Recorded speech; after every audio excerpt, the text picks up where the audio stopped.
Buenas tardes, mi nombre es Inmaculada Concesión López Torralbo y a continuación vamos a ver el módulo 3 que trata tanto del trastorno negativista desafiante como el trastorno explosivo intermitente de la asignatura TDAH y trastorno de conducta.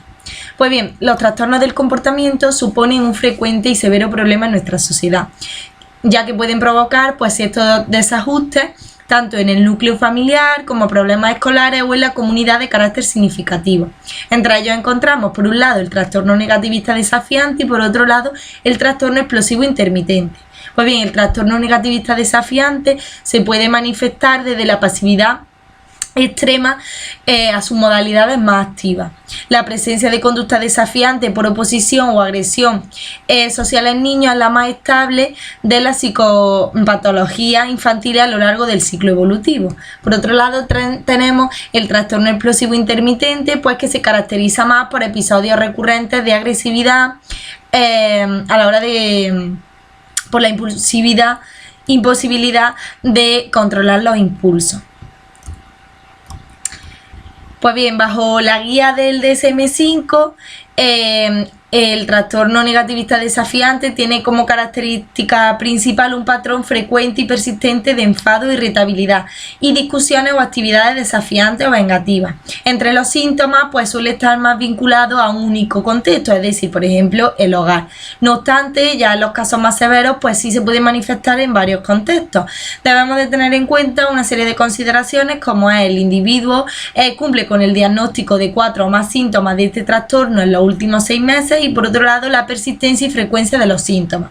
Esto tiene como consecuencia que el individuo presenta un conflicto con baja asiduidad con progenitores, profesorado, compañeros, supervisores y pareja, lo que produce un deterioro significativo tanto en la adaptación emocional, social, educativa y laboral del sujeto. En cuanto a la prevalencia, puedes decir que fluctúa entre el 1 y el 11%, con una media cercana al 3,3%, pero esto puede llegar a variar en función de la edad y del género. Más prevalente se da en familias en las que la supervisión del individuo está alterada por un cambio constante de supervisor y en las que el trato es más de carácter severo y constante o negligente. En cuanto al desarrollo, los primeros síntomas se producen en los años preescolares e infrecuentemente más tarde de la adolescencia temprana. Además, hay un riesgo de desarrollar trastornos de ansiedad y trastornos depresivos mayor.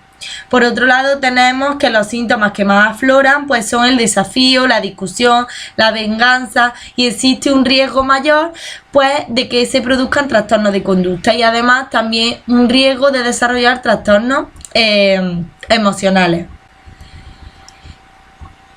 Por otro lado, tenemos que en cuanto a la frecuencia y persistencia, que en menos de 5 años se da casi todos los días durante 6 meses y más de 5 años al menos una vez por semana durante 6 meses.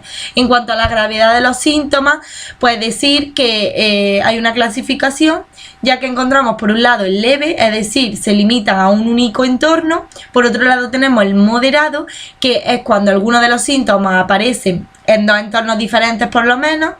Y por otro lado tenemos el grave, que es ya cuando algunos de los síntomas aparecen en 3 o más entornos. Por otro lado encontramos los factores de riesgo, el diagnóstico diferencial y la comorbilidad.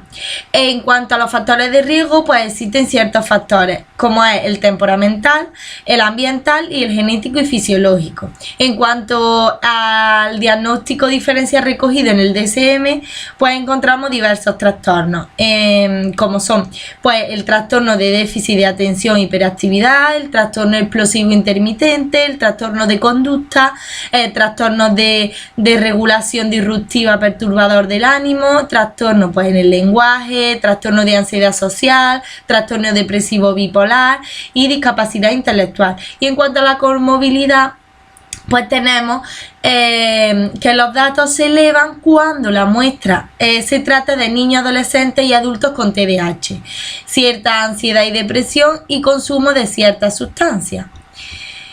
Por otro lado, vamos a ver el siguiente trastorno, que es el explosivo intermitente. Como características diagnósticas, pues nos encontramos con ciertos arrebatos de agresivos impulsivos que se presentan un inicio rápido y frecuentemente un escaso o nulo periodo prodrómico. Tenemos también que los sujetos, pues que aquellos sujetos que lo padecen, presentan ciertos episodios menos severos de violencia verbal y física. Además, la característica principal sería esa cierta falta de control del comportamiento agresivo o impulsivo.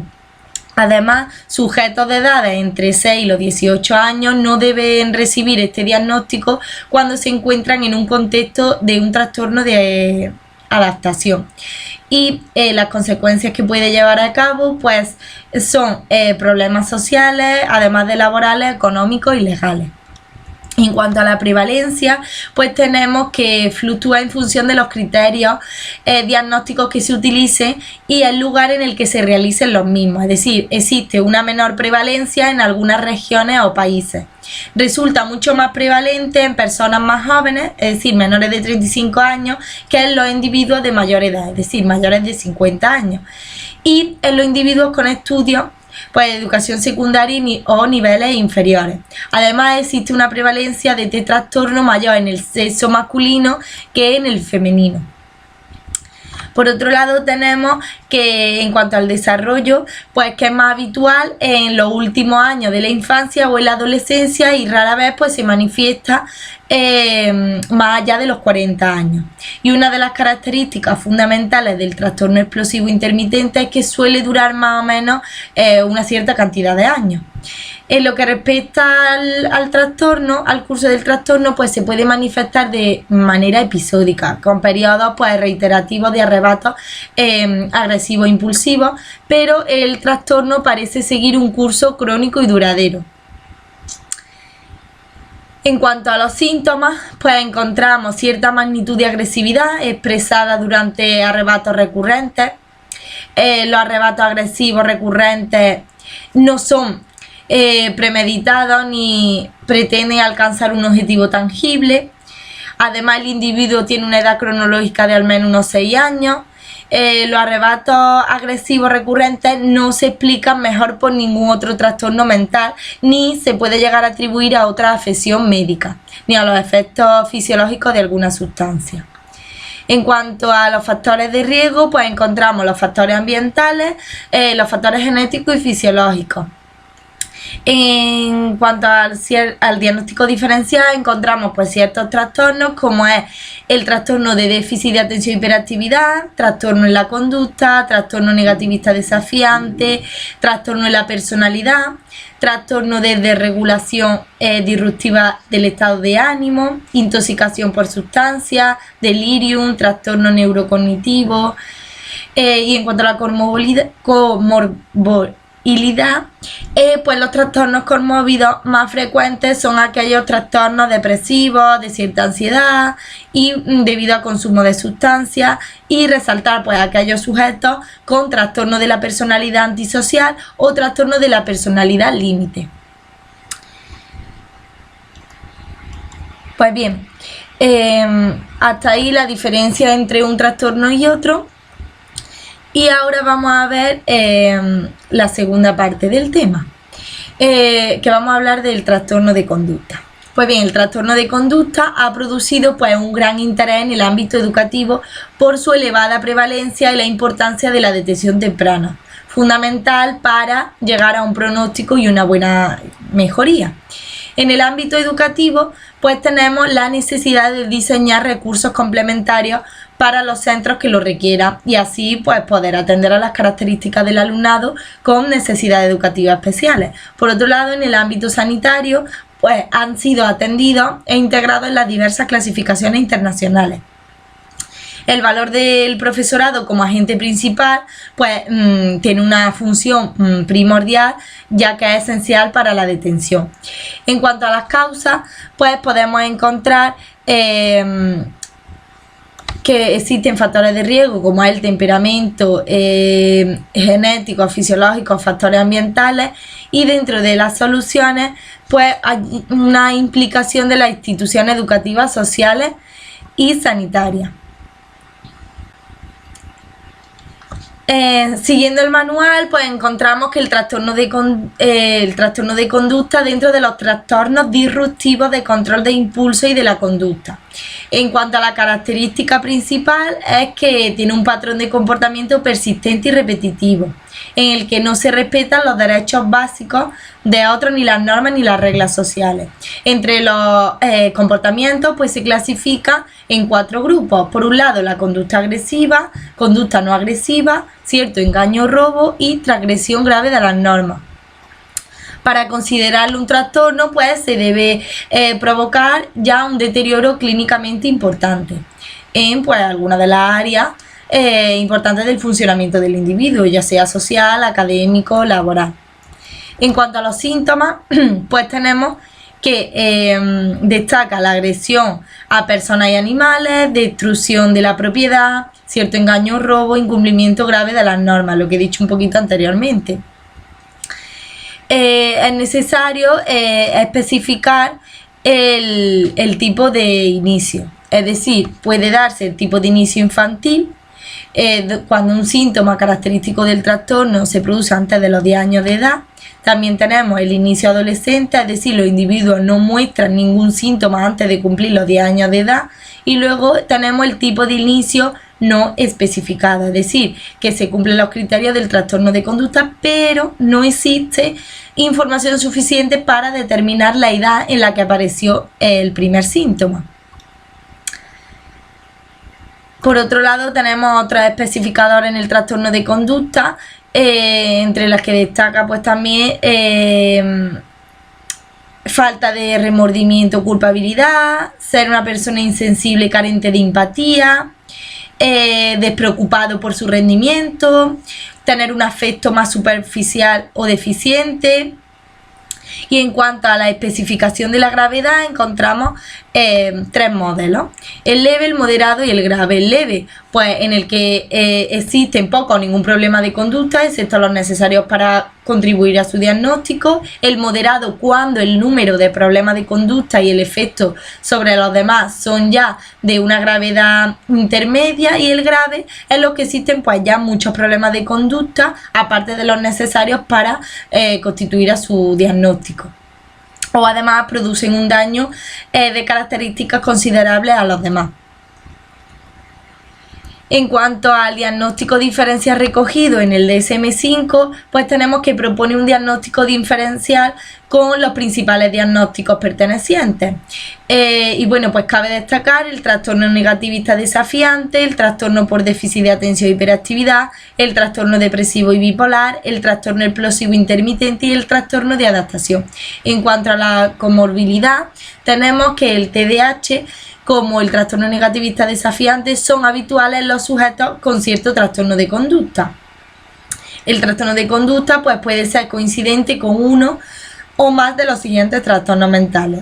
Por un lado, el trastorno específico del aprendizaje, trastorno de ansiedad, trastorno depresivo bipolar, el trastorno por consumo de sustancias, y además los logros académicos de estos individuos pues están por debajo del nivel del desarrollo del sujeto, en función de su edad e inteligencia. En cuanto a la prevalencia, puede decir que la prevalencia año entre la población general se estima entre un 2 y un 10%, con la media del 4%.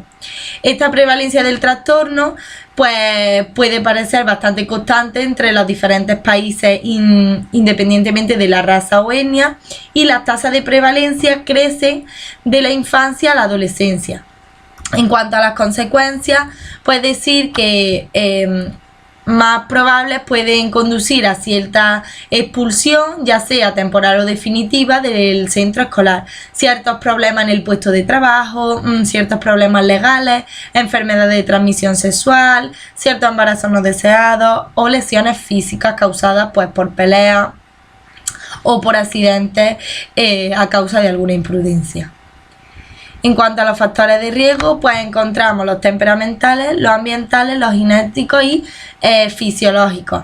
En cuanto a los temperamentales, pues se refieren al temperamento infantil de complicado control y de una inteligencia por debajo de la media. El ambiental ya se refiere más pues al contexto a nivel familiar y de la comunidad.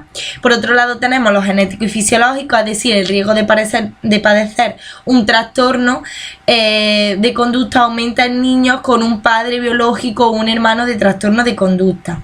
En cuanto al pronóstico, pues tenemos que existe más probabilidad de persistir en aquellos sujetos cuyos comportamientos se categorizan dentro de los criterios del subtipo de educación infantil y los requisitos del especificador, es decir, con emociones prosociales limitadas.